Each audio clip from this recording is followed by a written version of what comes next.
So let us discuss about 06th October 2015 newspaper. The first is related to the drones to help understanding the crop damage, especially with regard to agricultural insurance, estimating of the crop damage and providing for the compensation to the people, the farmers. It's a Herculean task, and there are no proper procedures to this. As of now, the crop insurance claim is calculated on the basis of crop cutting experiments. Now, the information from the drones, which will be integrated with geoinformatic systems and the crop cutting experiments, they are made into one process, and they are going to deliver the insurance benefits to the farmers. It is experimentally taken up in Haryana, Maharashtra, etc. Now there is a name to this program that is called as Kisan. It is crop insurance using space technology and geoinformatics, that is called as Kisan. So it can improve the crop insurance, farm insurance and other mechanisms and protection safety available to the farmers now. So this topic is related to e-governance in the aid of farmers. And the next is with regard to grand delusion of the digital India. So what is the essence of this article is? On the one hand, India has the worst position with regard to global hunger index.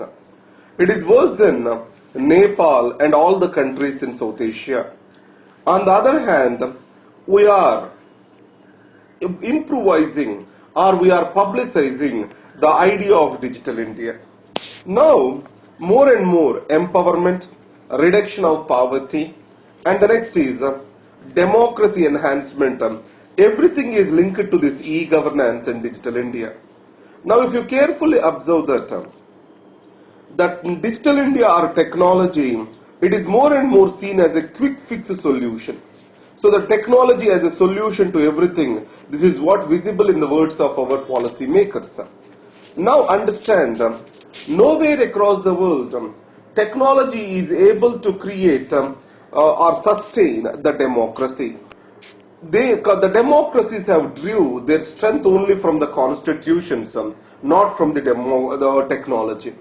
In this context, the technology, it will play only the instrumental value to make the information to reach to the people and to organize the people.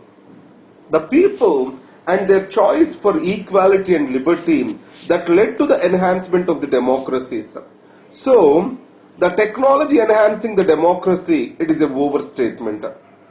And second is the human deprivations. One way, the technological penetration is said to be a solution to human deprivations. But however, if you see, the origin of technology has actually increased the income divides across the people. If you see the digital divide, it has increased the imbalanced regional development in the country.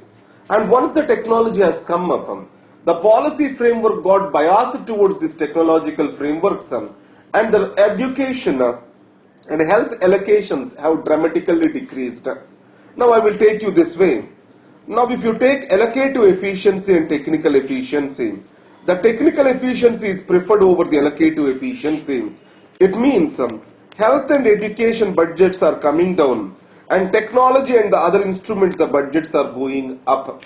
It means deprivations are going to worsen further in the technological world. The divides are going to increase for the worse. Now, India often compares itself with China.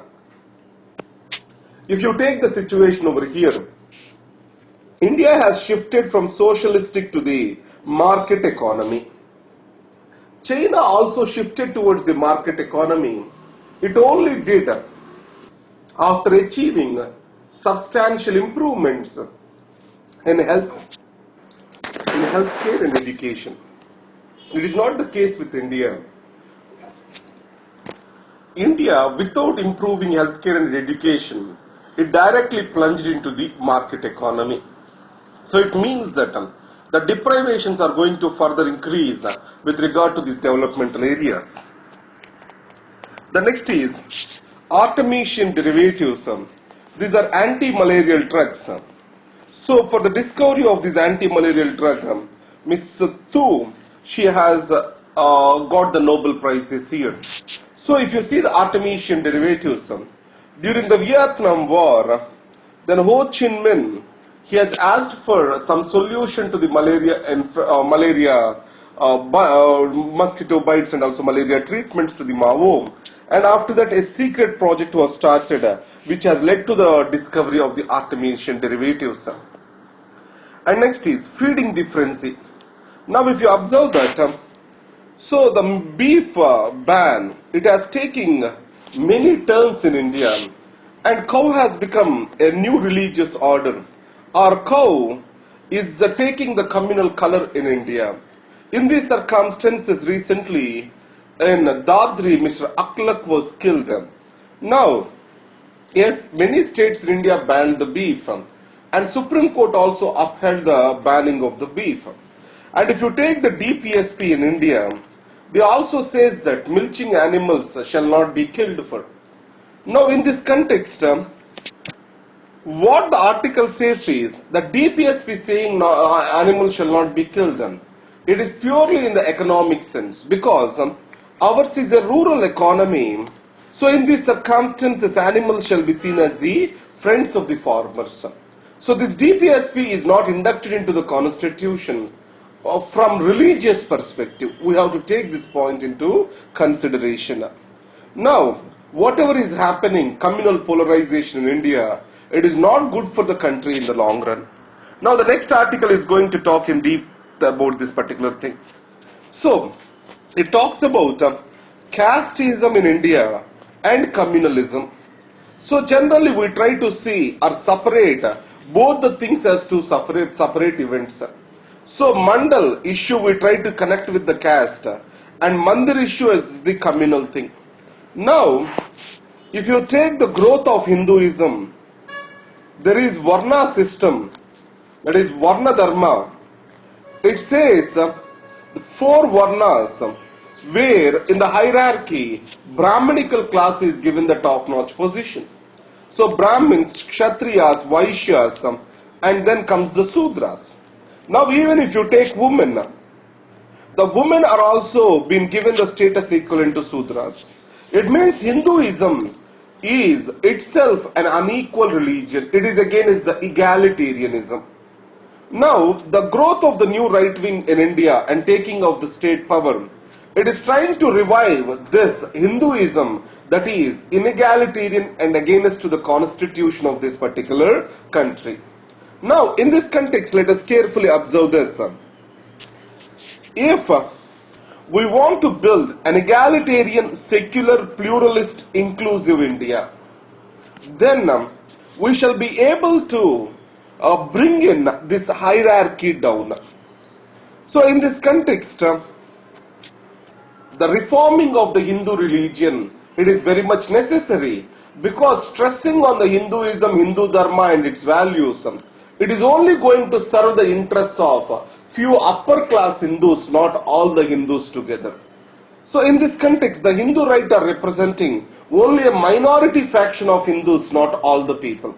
Now let me connect with it the politics. Recently, Hindu Policy Research, it has published an article. What it says, all the political parties at the highest levels of their organization, they are filled with upper caste Hindus. They are dominating every political party. It means entire politics, they are being dominated by the interests of the upper caste Hindus, either it is Congress, BJP or any other. Exception is BSP. So it means the ancient or medieval aspects of religion, they are still dominating the Hindu politics even today. So these are the articles. And there is one more article related to Trans-Pacific Partnership Agreement, regional comprehensive economic partnership agreement. So recently the TPP is signed. So this TPP brings all the Asia Pacific countries under one net. It means global economy of 40% GDP. It is now under one single agreement, that is called Trans-Pacific Partnership Agreement. Does India need to join TPP or RCEP? It is a matter of discussion. So now I will try to cover this in detail in the next video to the evening. Thank you very much.